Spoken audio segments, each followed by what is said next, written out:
ರಾಶಿ ನೋಡೋಣ. ಮೀನರಾಶಿ. ಸೊ ಮೀನರಾಶಿಯ ಜುಲೈ ತಿಂಗಳ ಎನರ್ಜೀಸ್ ಯಾವ ತರ ಇರ್ತಾ ಇದೆ ಅಂತ.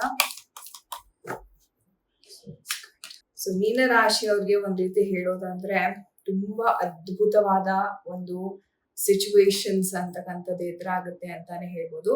ಸೊ ಮೊದಲನೇದಾಗಿ ಹೇಳ್ಬೇಕು ಅಂತಂದ್ರೆ ಸ್ಯಾಟಿಸ್ಫ್ಯಾಕ್ಷನ್.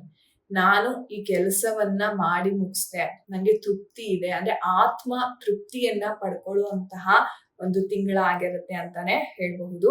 ನಿಮ್ಗೆ ಅನ್ಸುತ್ತೆ, ಓಕೆ ನನ್ನ ಲೈಫಲ್ಲಿ ನಾನು ಇಷ್ಟು ದಿವಸ ಏನ್ ಕಷ್ಟಪಟ್ಟೆ, ಅದಕ್ಕೆ ಒಂದು ಬೆಲೆ ಅಂತಕ್ಕಂಥದ್ದು ಸಿಕ್ಕಿದೆ, ಅದಕ್ಕೆ ಒಂದು ಸಾರ್ಥಕತೆ ಅಂತಕ್ಕಂಥದ್ದು ಸಿಕ್ಕಿದೆ ಅಂತ ನಿಮ್ಮ ಒಂದು ಮನಸ್ಸು ತುಂಬಾನೇ ಖುಷಿಯಿಂದ ಫೀಲ್ ಮಾಡುವಂತ ಒಂದು ತಿಂಗಳು, ಒಂದು ದಿನಗಳು ಅಂತಾನು ಹೇಳ್ಬಹುದು.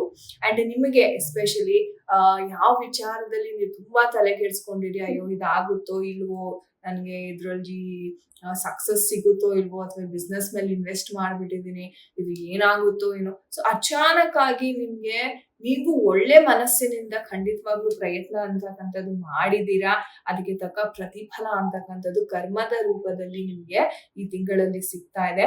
ನೀವು ಗೆಲ್ತೀರಾ, ನಿಮ್ಮ ಸುತ್ತಮುತ್ತ ಇರೋರನ್ನು ನೀವು ಗೆಲ್ಲಿಸ್ತಕ್ಕಂಥ ಒಂದು ಸಿಚುವೇಶನ್ ಅಂತಾನೆ ಹೇಳ್ಬಹುದು.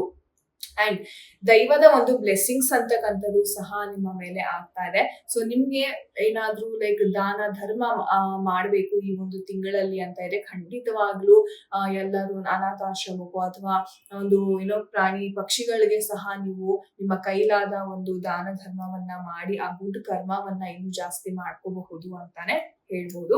ಸೊ ಒಟ್ಟಾರೆ ಹೇಳ್ಬೇಕಂದ್ರೆ ತುಂಬಾನೇ ಗೆಲುವು ಅಂಡ್ ತುಂಬಾನೇ ಒಂದು ಆತ್ಮ ತೃಪ್ತಿಯನ್ನ ತಂದ್ಕೊಡುವಂತ ಒಂದು ತಿಂಗಳಾಗಿರುತ್ತೆ.